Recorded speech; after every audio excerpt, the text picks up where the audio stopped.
Good day, sir. Ako adang discuss ang 9 classification of dangerous good.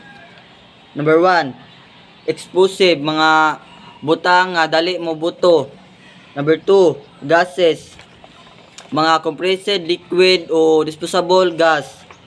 Number 3, flammable liquid, mga delikado nga dali masunog sama sa gasolina.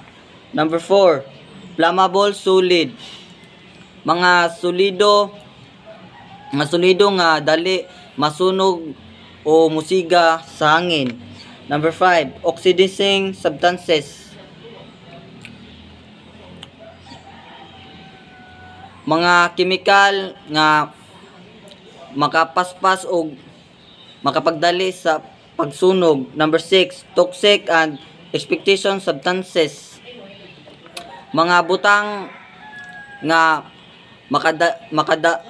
makadalag o makatakod. Number 7, radioactive